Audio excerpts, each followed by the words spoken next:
হাই বন্ধুসকল, এডিআৰিত পাছ কৰাসকলৰ বাবে ভাল খবৰ। অৰেল টেষ্ট আৰু স্কিল টেষ্ট কেতিয়া অনুষ্ঠিত হ'ব মুখ্যমন্ত্ৰীয়ে জনালে ফাইনেল ডেট।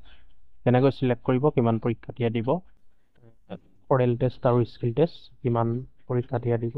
এডিআৰি নিযুক্তি হ'ব 10 অক্টোবৰত। মুখ্যমন্ত্ৰীয়ে সকলোখিনি কথা জনালে আৰু ফাইনেল তাৰিখটো আৰু মাহটো ঘোষণা কৰিলে।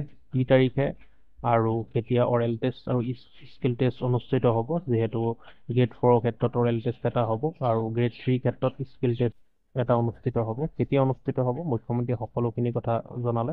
আপোনালোকে ভিডিঅ'টো শেষলৈকে চাই থাকক, সকলোখিনি কথা গম পাব। আৰু এটা ৰিকুৱেষ্ট বন্ধুসকল, যিসকলে আমাৰ চেনেলটো নতুন ভিজিট কৰিছে সেইসকলে আমাৰ চেনেলটো ছাবস্ক্ৰাইব কৰি ল'ব। বন্ধুসকল ছাবস্ক্ৰাইব কৰিবলৈ পাহৰি নাযাব। আমি দৈনন্দিন এনেকুৱা ধৰণৰ খা খবৰ আমাৰ চেনেলৰ জৰিয়তে জনাই থকা হয়। তাৰ কাৰণে আমাৰ চেনেলটো ছাবস্ক্ৰাইব কৰি ল'ব আৰু ভিডিঅ'টো শেষলৈকে চাই থাকক, সকলোখিনি কথা জানিব পাৰিব।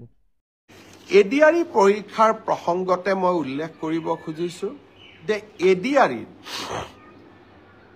4ৰ্থ বৰ্গৰ পৰীক্ষাৰ বাবে এতিয়া এটা অৰেল টেষ্ট হ'ব। এই অৰেল টেষ্ট আমি জুন মাহত অনুষ্ঠিত কৰিম।